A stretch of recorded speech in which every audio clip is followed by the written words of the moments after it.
James Lennis, this wine is next. This is from the producer Youngberg Hill. This is called Aspen.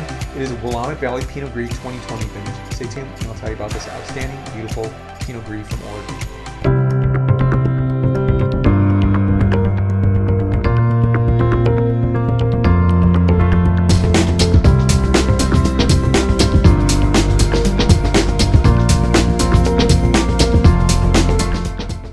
So, I think this is absolutely outstandingly gorgeous. A little more of my wine glass is required for this video review.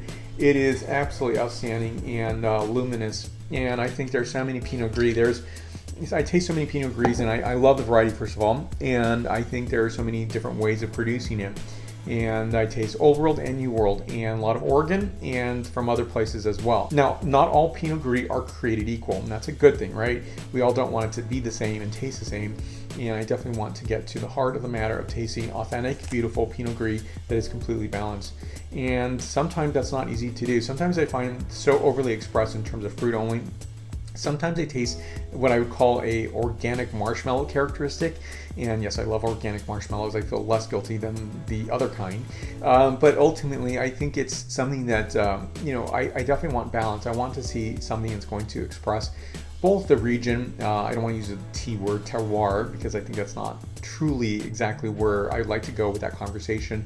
But ultimately, it's getting to a point of expressing the wine, the variety, and doing so in a very harmonious way and something to enjoy. This is something to enjoy with a lot of foods. I'm going to enjoy this with seafood, oysters, clams, shrimp. There's a lot of ways to enjoy this, and obviously on its own. Enjoy this with a charcuterie platter full of cheeses and charcuterie. This has the ability to flex with a lot of food pairings.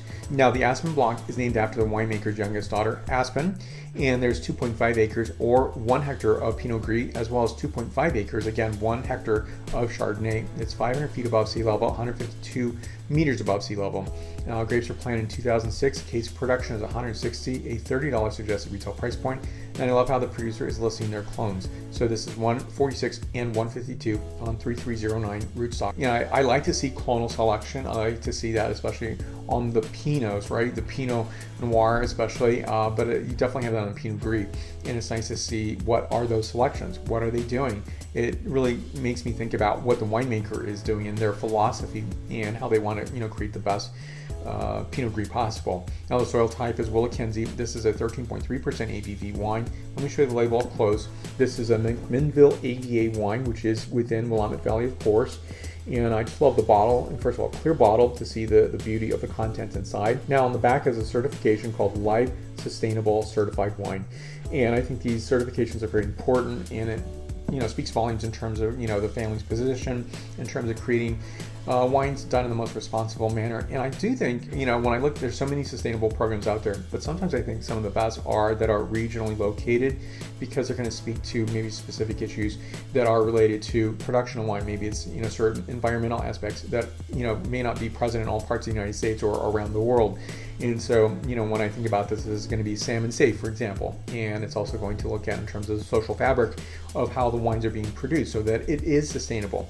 So, I think that this is a really nice key point to bring out. So on this Sicilian citrus, oyster shell, beeswax, and white flowers.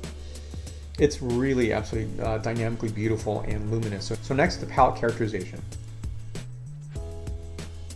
Lyrical, luminous, and absolutely delightful Pinot Gris.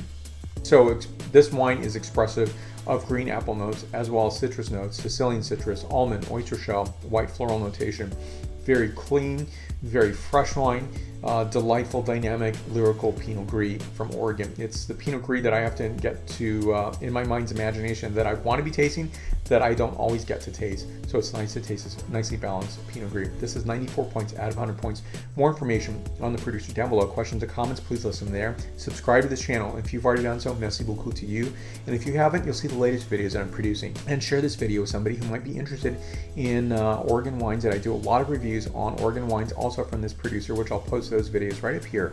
So let's stay connected. Between videos, you'll see me on Facebook, Twitter, Instagram, LinkedIn, and WordPress. So thank you so much for watching today. I do appreciate it, and I will see you very soon. Santé.